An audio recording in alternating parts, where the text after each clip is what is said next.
얼굴이 빨갛게 달아오르는 안면홍조 환자분에게 따뜻한 약을 써서 치료했어요. 안녕하세요. 오늘도 진맥중입니다. 오늘은 얼굴이 빨갛게 되는 증상, 안면홍조에 대해서 이야기해 보겠습니다.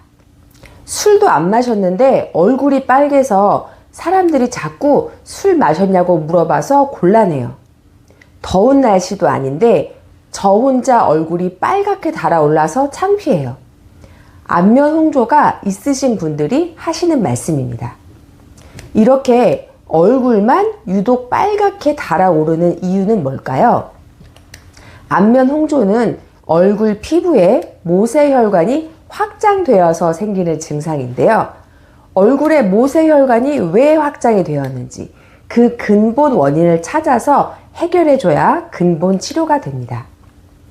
한의학적으로는 열의 위치와 순환의 불균형, 즉 어디에 열이 몰려있고 어디가 식어있는가, 그리고 열이 몸 곳곳에 고르게 분포되지 않고 왜 얼굴로만 몰리게 되었는지 원인을 찾는 것이 핵심입니다. 진맥을 해보면 안면홍조는 크게 4가지로 나눠볼 수가 있습니다. 첫 번째, 상열 하한형. 얼굴은 붉고 열이 오르는데 배와 손발은 차가운 경우입니다. 원래 건강한 상태는 몸의 아래쪽, 즉 배, 다리는 따뜻하고 머리, 가슴 쪽은 시원해야 되죠. 두한조결이라고 들어보셨죠? 머리는 차고 발은 따뜻하다. 그런데 건강이 무너지면 이것이 반대로 되어서 아래쪽이 오히려 차가워지고 열이 위쪽으로 올라갑니다. 이것은 눈에 보이는 것으로만 판단했을 때는 열이 있으니까 열을 식히는 치료를 해야겠다라고 생각할 수도 있겠지만 그렇게 치료하면 절대로 안 됩니다. 그냥 차가운 약을 쓰면요, 그 약이 복부나 손발을 더 차갑게 만들어서 증상은 악화가 됩니다. 그러면 지금 눈에 보이는 이 안면홍조가 진짜 열인지 가짜 열인지를 판단하는 것이 가장 중요하겠죠. 자칫하면 치료를 반대로 해서 몸을 더 나쁘게 할 수도 있으니까요. 정확한 몸의 상태를 판단하는 방법 중에 하나가 바로 진맥입니다. 가짜 열인 경우는 맥의 힘이 약하고요. 위로 살짝 뜨는 것 같아도 좀 더 눌러보면 그 뜨는 것이 푹 꺼집니다. 진짜 열은요, 맥에 힘이 있고 빠르고 강하게 뜁니다. 상열 하한으로 얼굴에 홍조가 생긴 경우는 몸의 아래쪽을 따뜻하게 해주면서 위쪽으로 올라간 가짜 열을 살짝 내려주는 치료를 하면 좋아집니다. 두 번째, 음허화왕형. 이것은 몸속의 진액이 부족해서 내부의 허열이 위로 올라가는 경우입니다. 얼굴은 붉고 오후나 밤이 되면 열감이 심해지고요. 손 발바닥이 화끈거리면서 입이 마릅니다. 진맥을 해보면 맥은 가늘고 빠르며 허열이 위로 올라가는 모습을 보입니다. 이럴 때는 얼굴이 빨갛게 되는 근본 원인이 음허이기 때문에 부족한 음을 보충해 주는 것이 위주가 되고요. 허열, 즉 가짜 열은 살짝 내려주는 치료를 합니다.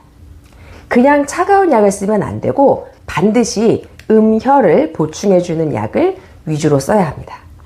세 번째, 간울기체형. 이것은 스트레스나 긴장으로 인해서 생기는 홍조입니다. 감정이 격해지거나 사람 앞에 서면 얼굴이 확 달아오르고 가슴이 답답하거나 한숨을 자주 쉬는 경우가 많습니다. 진맥을 해보면 간의 기운이 울체된 맥, 즉 현맥으로 잡히고요. 목에 꽉 막힌 느낌 혹은 무언가 걸려있는 느낌이 있거나 어깨 결림이 동반되기도 합니다. 이런 경우는 울체된, 즉 막힌 간의 기운을 풀어주는 것을 위주로 하면서 열을 아래로 내려줍니다.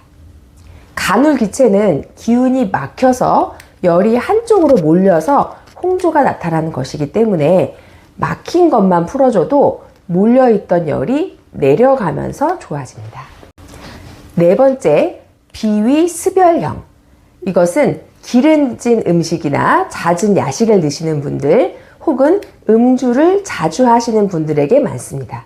얼굴이 붉으면서도 번들거리고요. 얼굴에 여드름, 피지가 있는 경우가 많고 입냄새도 좀 같이 동반될 수가 있습니다.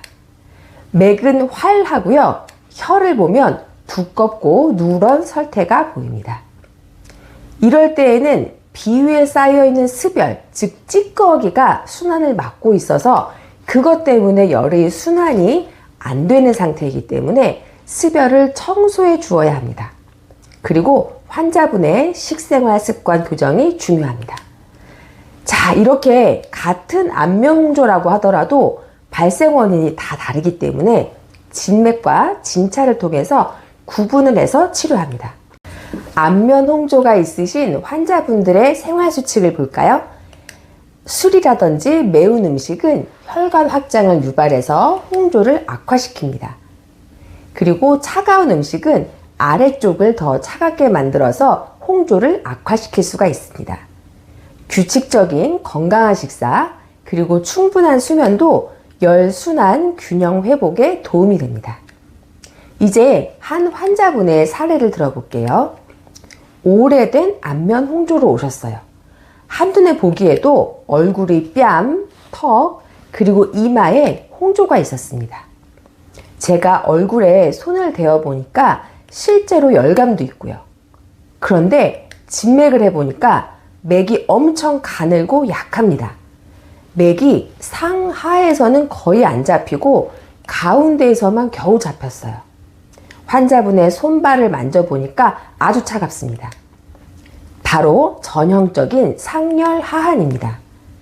이런 환자분을 진맥해보지 않고 얼굴에 홍조를 잡겠다고 차가운 약을 쓰면 환자분의 복부와 손발은 더 차가워지고 건강을 해치게 됩니다. 여러분, 안면홍조는요, 피부 질환이 아닙니다. 신체 내에 열의 순환이 무너져서 나타나는 증상입니다. 진맥을 통해 원인을 정확하게 구분하고 열을 단순히 꺼주는 것이 아니라 열의 방향과 순환을 바로잡는 치료, 그것이 바로 안면홍조 한의학 치료의 핵심입니다. 다음 영상에서는 입맛이 너무 없어서 식사량도 줄고 체중도 줄었어요. 식욕 부진에 대해서 말씀드려 볼게요. 도움이 되셨다면 좋아요와 구독 부탁드립니다. 다음 영상에서 뵐게요.